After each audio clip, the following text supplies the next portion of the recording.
Hello. The microphone works.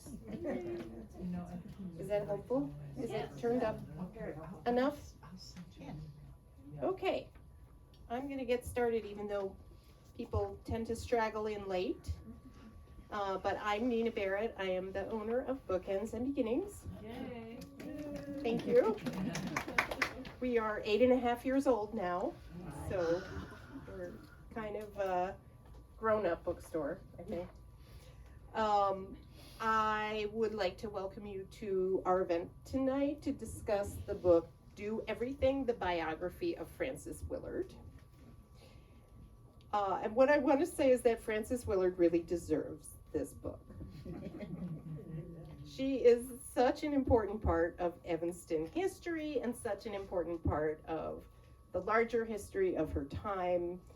And yet now, in the popular sort of mind in Evanston, I think she's become a kind of cartoon of herself and her support of Prohibition.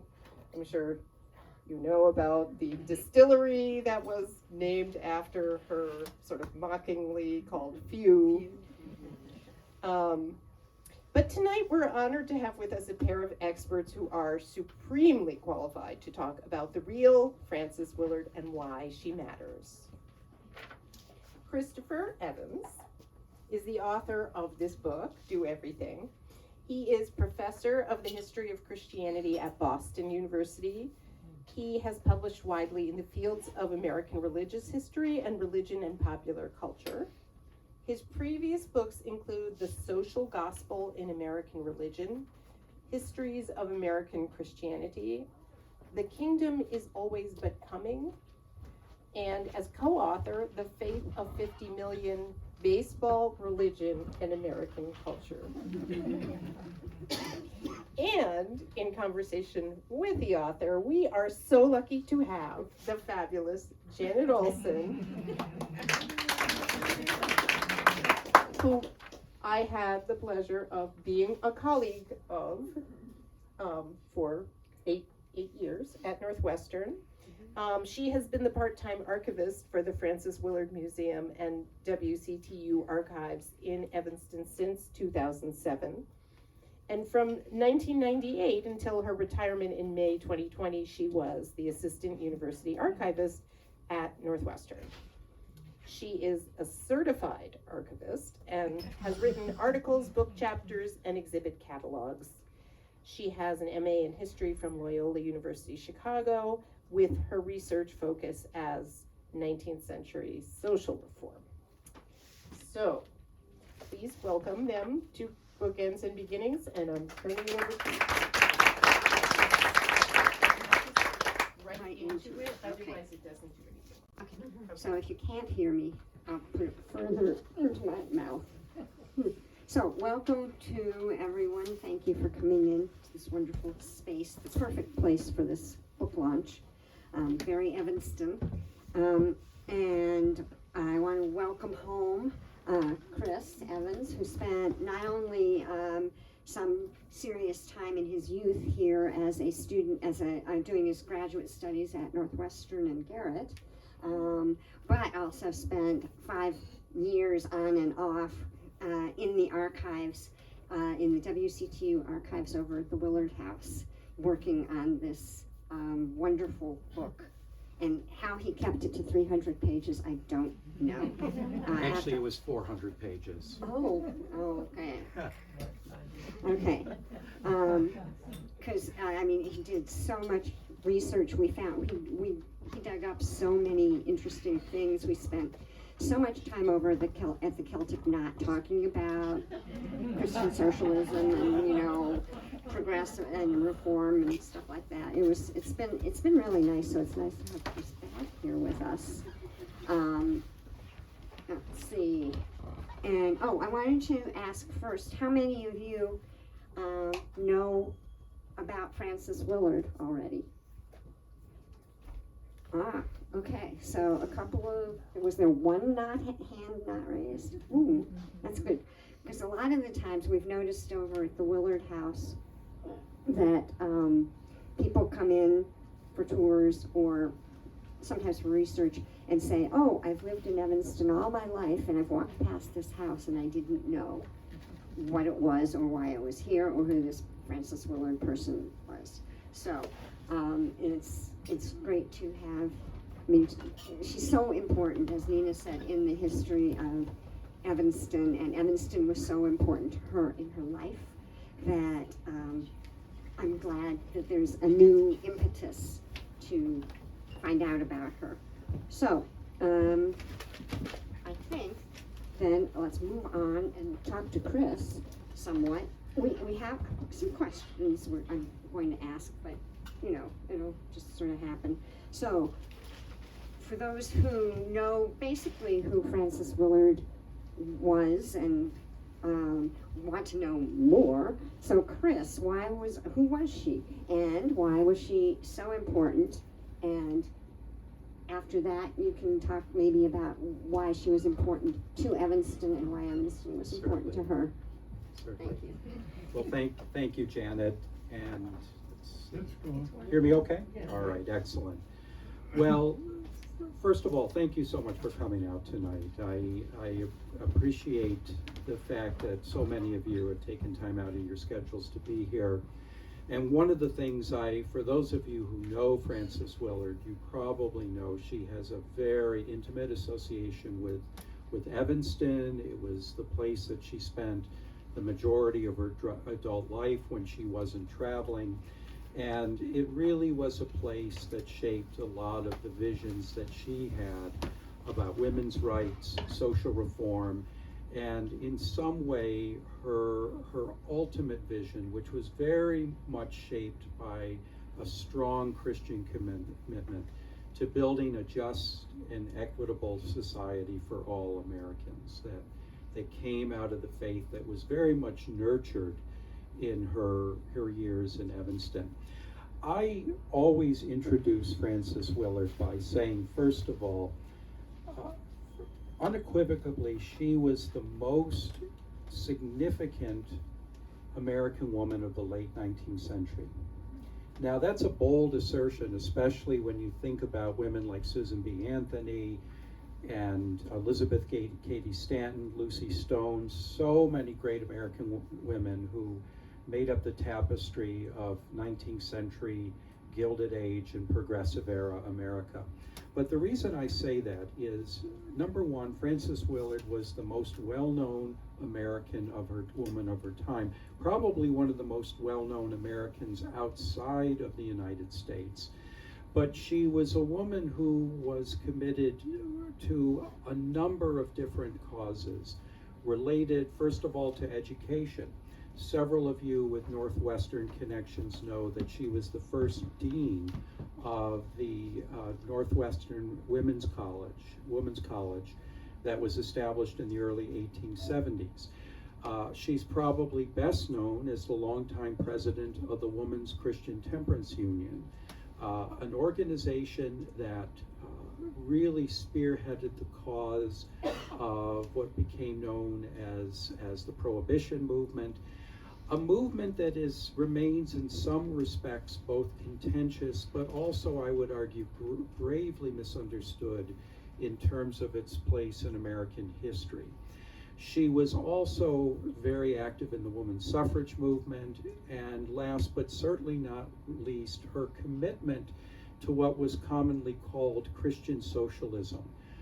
Willard had been very influenced by both the religious commitment of her parents, but also the way that she picked up a variety of different currents of late 19th century Christianity that forged her commitment to social justice and social reform. She was very active in the American labor movement. She later became connected with the Fabian socialist movement in Great Britain. And she was an individual who, in many respects, embraced a number of the different reform causes of the late 19th century. Some of you might know Carolyn de Swart Gifford, who longtime Evanstonian and a person who has done a lot of research on Frances Willard. If she were here tonight, she would make the comment that Frances Willard didn't encounter a progressive idea that she didn't love in some way. And it forged her commitment to what became the title of this biography, this new biography of Willard, called Do Everything. This was her motto, and it was her faith and her belief that women had an obligation to take any and all reform causes that were near and dear to their heart. She was an individual, and you have to keep in mind that this is a time period where women's activism in the U.S. was really starting to ramp up in a number of different organizations. Certainly you have examples of this before the Civil War, but the time period from the 1860s through the 1890s was a time when women were organizing in temperance organizations, in a variety of movements that were referred to as women's clubs. And Evanston was very much a part of that, as was Chicago, where women were trying to figure out ways to debate and engage the great issues of the day.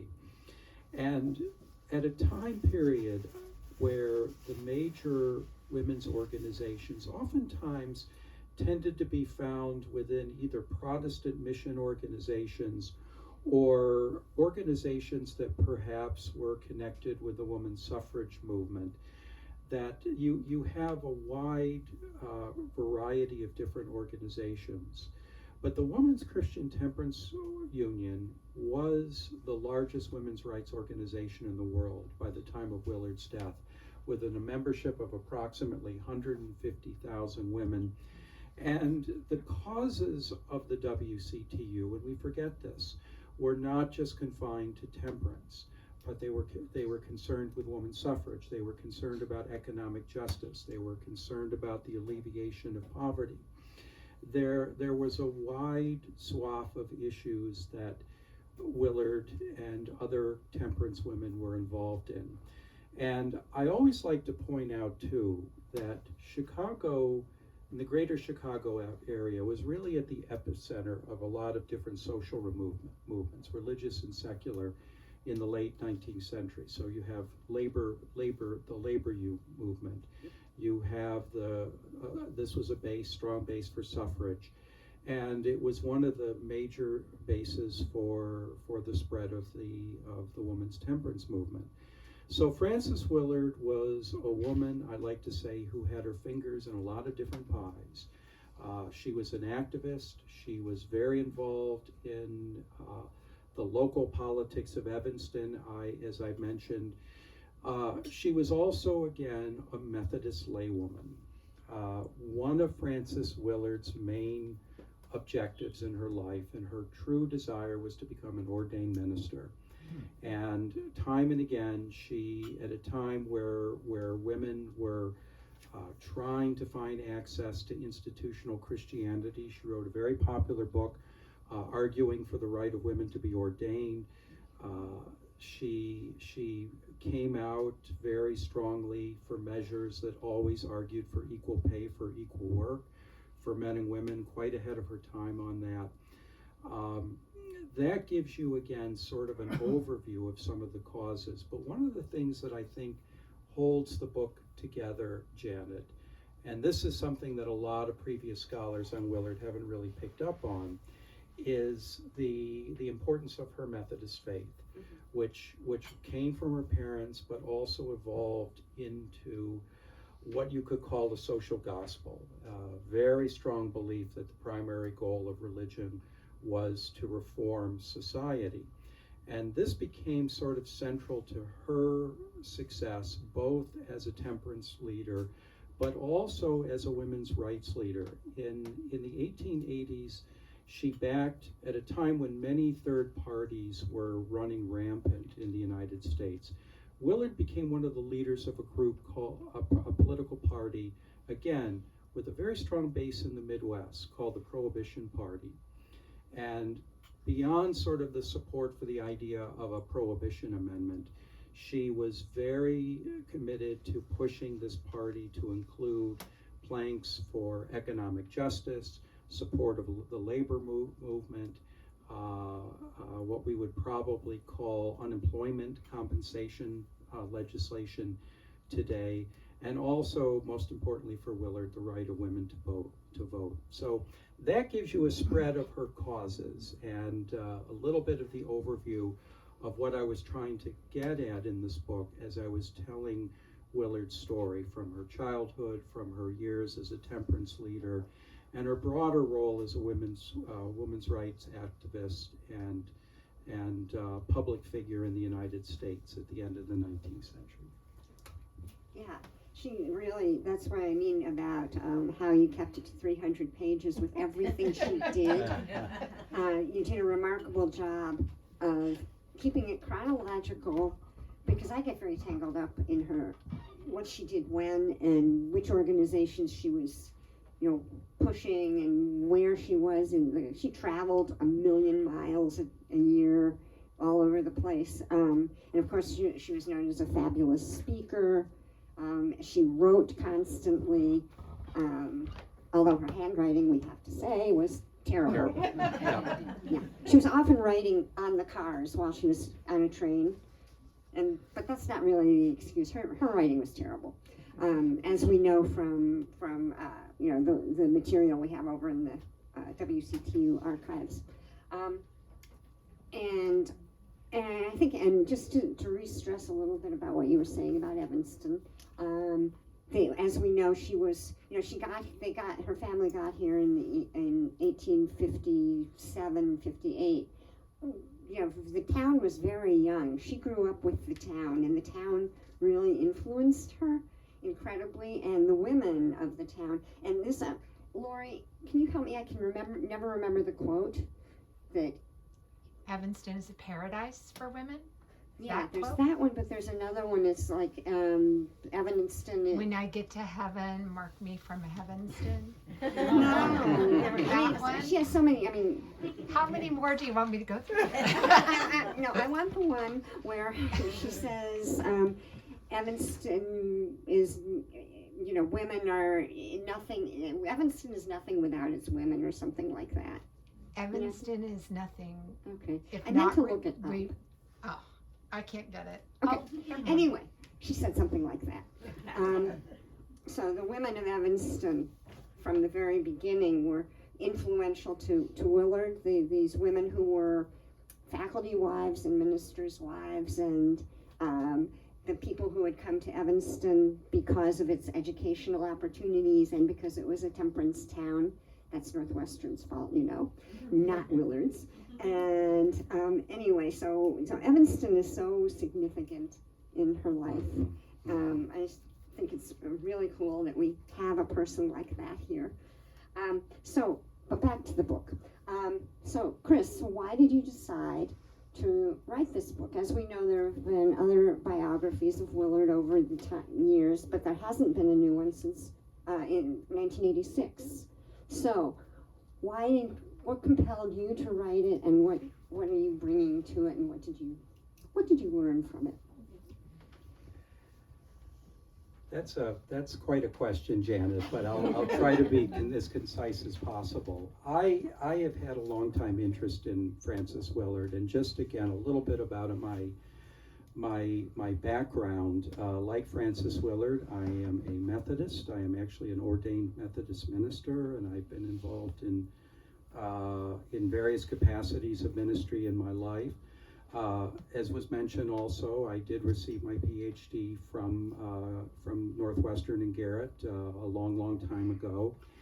And I've had a very strong interest throughout my academic career in writing about the connection between religion, religious traditions, and social reform in American history.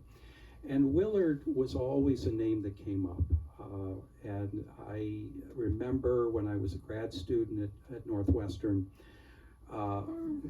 reading about Willard, and I was certainly familiar with her work. And I should also mention where I teach now at Boston University, which is also, like Northwestern, is an institution with historic Methodist ties. If you go into the Boston University chapel, back when it was built in the 1940s, the then president of BU a man named Daniel Marsh, who was a very strong social gospel Methodist minister, picked the stained glass windows that were going to adorn the main sanctuary. The only woman to have a stained glass window at the BU at Boston University Marsh Chapel is Frances Willard. So I've known about her for a long time. So in other publications, I wrote about Willard, and I was very fascinated with what I found to be, again, the interconnections between temperance and Willard and other reform movements that were going on at a time. But I think the thing that really drove me in some way to write the book, and it was at a time where I was considering a biography of Willard and another project, and I had actually made a decision to go in the direction of the other project. And then the 2016 election happened. and one of the things that really struck me, and again, the tremendous, I will be candid in saying this to this group, the tremendous disappointment of that election. And I kept thinking how disappointed Frances Willard would have been. Frances Willard genuinely believed, she was a consummate late 19th century optimist. But I think part of her belief that she would live long enough to not only see a suffrage amendment added to the Constitution, but she would be able to vote and see a woman elected president of the United States. And who knows, a lot of people, male and female, in the 1880s and 1890s said, well, if women would get the vote, there's a good chance that Willard might be elected. But I just kept coming back to how devastating that experience was for so many people and for me personally. And even thinking about Hillary's own Methodist background, I just kept thinking the Willard book seems more timely. It's not that the other project wouldn't have been, but I made the decision by the end of 2016 to pursue the book. And it was something, and I've said this to Janet, and I've said it to Lori many times, the rich archival holdings in the Willard Library are just extraordinary. And part of as my research, as I got deeper and deeper into the research, and I had read a lot of Willard's works beforehand, and I was familiar with what other scholars had said to her about her, including her previous biographer, a woman named Ruth Borden from the 1980s. But the intersections in Willard's life with the temperance movement, with the women's suffrage movement, with religious reformers of the time, with labor leaders, with politicians, with civic leaders. It was just an extraordinary sense of opportunity that presented itself. And I found myself with each trip to Evanston, and this was also during a sabbatical year because I was able to oftentimes spend the 2 weeks working in the archives, and I didn't want to leave. And I probably drove Janet a little nuts because I would always have to point out new discoveries and new letters. One of the things, again, that was particularly exciting for me and were all the correspondences from Susan B. Anthony that between her and Willard, where Anthony was trying to get Willard to move over to the suffrage movement full time, make her one of the featured speakers. But going back to the Evanston question too, I think one of the things, Janet, that's very interesting for me is that in a lot of respects, Evanston certainly was at the epicenter of a number of civic movements and religious movements in the late 19th century.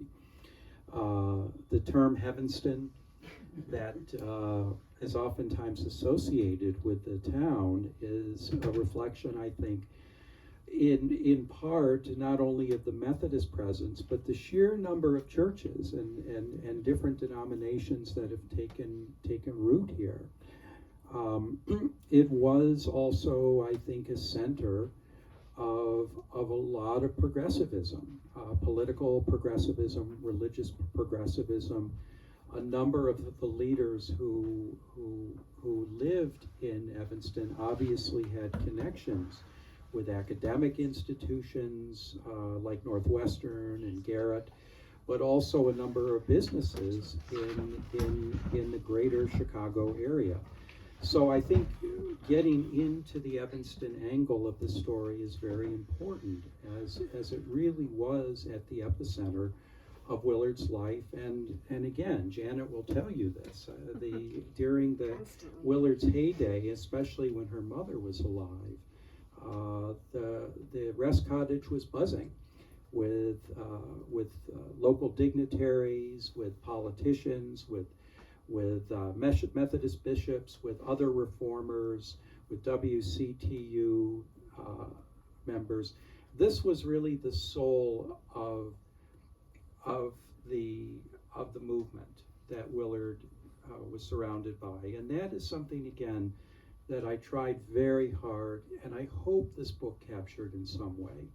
The importance of Evanston, the way that this was, as Willard liked to put it, she had her beehive of different reformers that would get together, and that she would go to each comb and take a little bit and then go and plant it someplace else. But a very, very strong connection with Evanston. And the irony in some way is that she hardly was home long enough to spend a lot of time and relax. But a lot of Evanstonians did see her on a given day along with her loyal assistant Anna Gordon, racing their giant tricycles up Chicago Ave and having a grand old time. Yeah. So, do we have a little more? A little more. A little more time. Okay. Maybe one more from you guys. And Okay, okay. All right, because I wanted to get to, with all that you've learned, I mean, all you know about Willard and all you know about what she was looking for in her vision and her do everything and all that, and the impact she really had in empowering women, all the women in the WCTU and many other women, not in the WCTU, but really empowering women was her biggest strength. And her optimism, as you pointed out, Chris, in the book, you end on, a semi-optimistic note, just referencing her optimism. So, what do you think is Willard's legacy? What do we take away from it? I think, Janet, part of it is the importance when you build a movement of always having a future vision that's going to be passed from one generation to the next. Part of the story that I tell is this is not a tribute book. I look very critically at Willard's successes and her faults, and she did have several as a leader, and also shortcomings in her vision. But she had the belief always of the importance of how, particularly for women, don't give up. Find a cause that is meaningful to you and work for it. Have faith in some way that your efforts are going to be successful in planting seeds in others. One of the things that I think is very, very significant to Willard's story for today is in part the story of how Willard shows a very distinctive model of women's leadership. The important role that she had in galvanizing women, and from a broad perspective of beliefs too. Keep in mind that in the 1880s, the major suffrage organizations were seen as far too radical for many middle-class women. And the way that the temperance movement made space for a lot of women, not all women, but a lot of women, to pursue causes that were important to them. I think the other thing, and this is really the historian me that's speaking, I think part of the power of Frances Willard's story is the importance of sometimes not being able to draw straight lines from the past to the present. There are a lot of complexities of Willard's story, and I think part of what you see certainly in the story of the women's temperance movement is part of a story that is often told through the failure of the 18th Amendment, which again, from hindsight, we see the problems with. And I do raise the question very early in the book about what does Willard's story tell us about the limits of society to try to regulate issues of personal morality.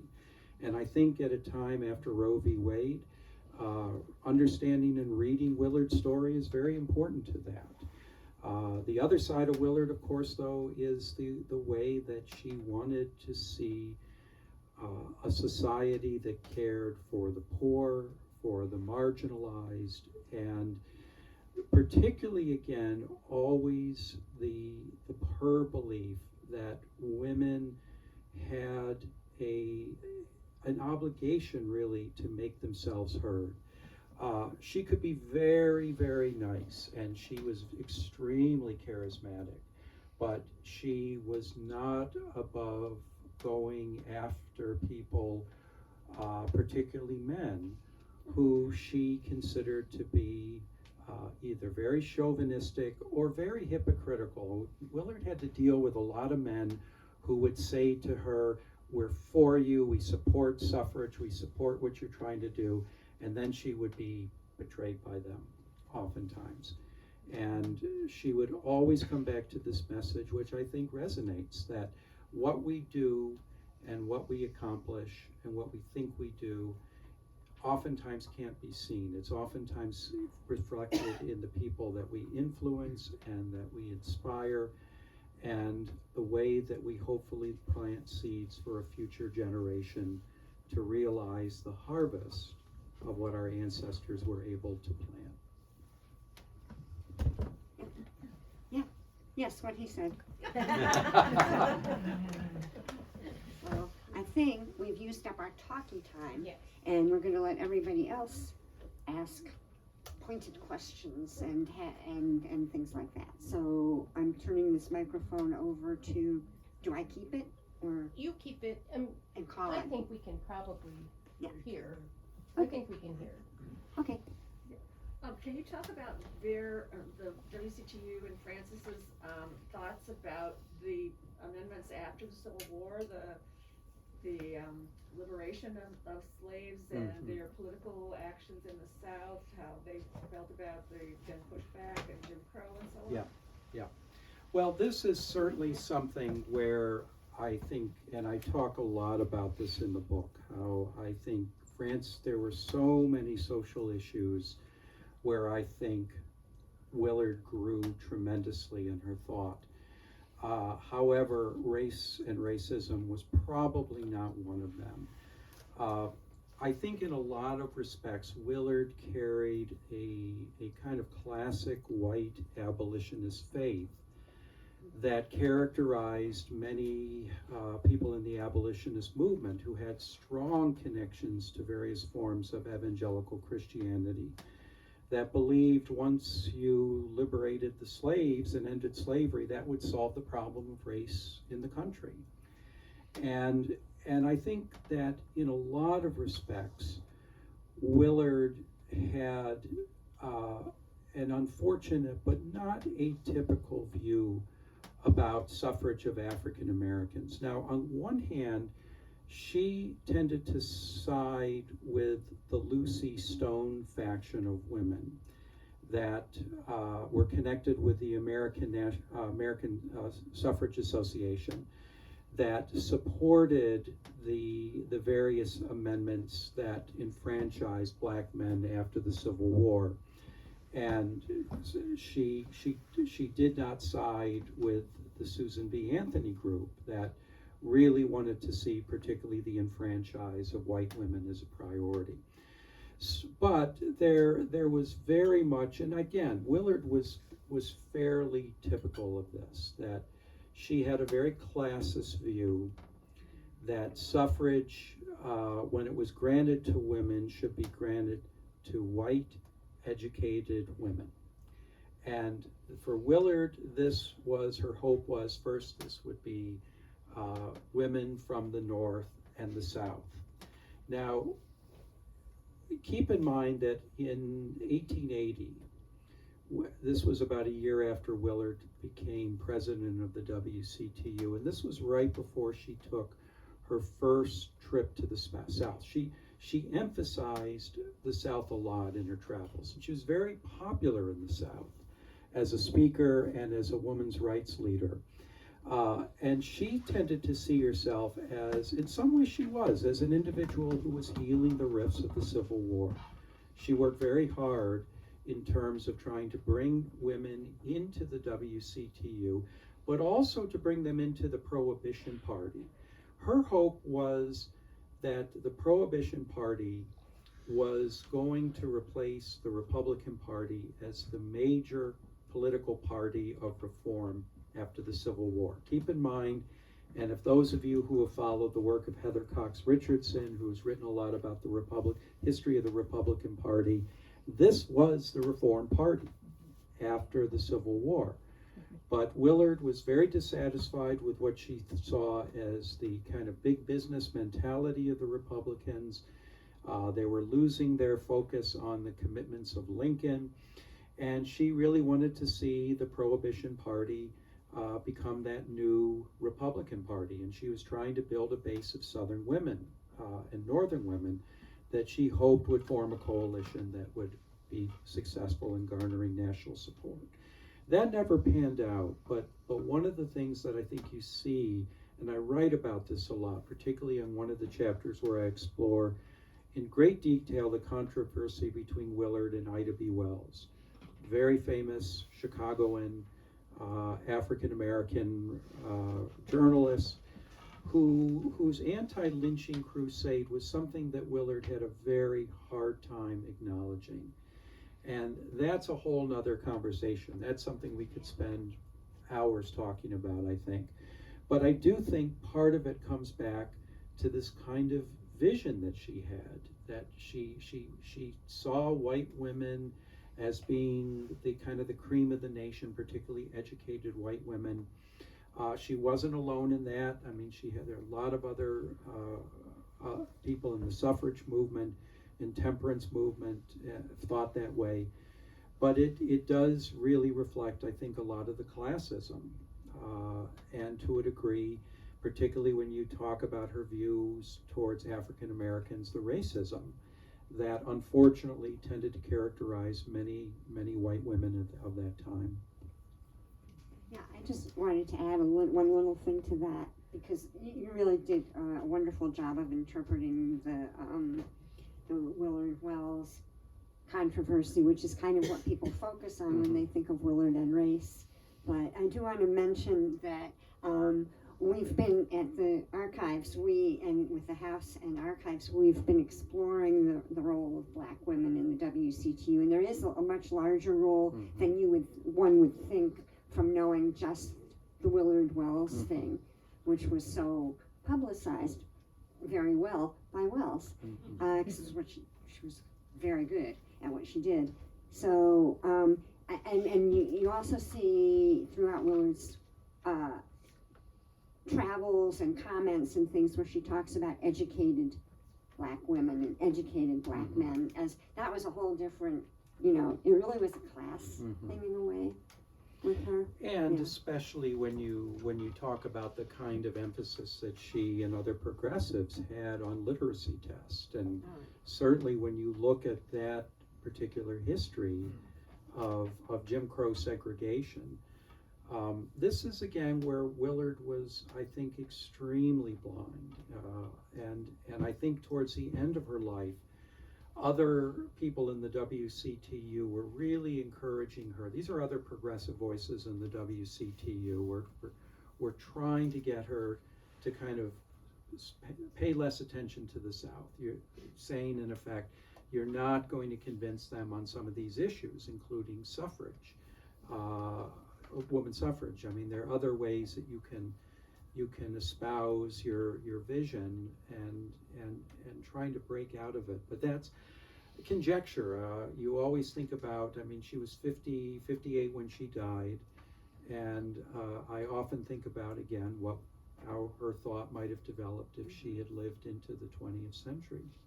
She probably would have learned to drive an automobile to add to a bicycle. And she would have loved social media. Yeah. She was made for social media. Okay, more questions. Do we have time for? We only have one more. Okay, but we can talk Sorry. during Yeah, mingling. we can mingle. We can mingle. Okay, hey, Kate, okay, or that Kate over there. Not that Kate. So, I was wondering if you could just talk a little bit about how Willard went from being the most famous American woman of the late 19th century to her status now. Yeah. As a virtual unknown. Yeah. Briefly. Yeah, that's the last chapter of the book, by the way, Oh, the great. conclusion. I think part of it is the again, the temperance history of the temperance movement has really, I think, in some ways been oftentimes skewed towards the conclusion, well, that was a very silly movement. But again, I think there's a tendency not to see the movement in its historical context, where most of the major reformers, such as Frederick Douglass, Susan B. Anthony, had connections with wide swath of movements, and there was a lot of support for temperance. But I think the association of Willard with prohibition certainly soured her popularity. I also think, again, when you look at other women like Elizabeth Cady Stanton and Susan B. Anthony, their rhetoric has been vindicated. They were certainly flawed women in many respects as well on a number of issues, but I think Willard, that various scholars, particularly in the early 20th century, I've said this to Janet before, a lot of scholars who wrote about Willard idolized her. They knew her, they had connections with her, and they weren't writing critically. And from my perspective, that tradition of critical scholarship didn't really start until the 1940s. So by that time, prohibition was dead. The WCTU, which was a powerful organization in the early 20th century, was really starting to go into a fairly steep decline. So I think, again, Willard's role has really been lost. Historians who study the topic, I think, know who she is, but as you've indicated, she remains a kind of an unknown, and I do hope in some way this book might change that. Thank you. One more thing, I want to give a small gift to Chris. And I hope you don't have this already. Do you have one of the mugs? Oh, I'll take two. I love this. I need another one because the first one is starting to fade out. But thank you. Yeah, this is I love it. Willard's, one of Willard's, a little sign on her desk in Rest Cottage is, "This is my busy day," which was every day. Anyway, Well, thank you, well, thank you. Chris. And I look forward to some conversation with you.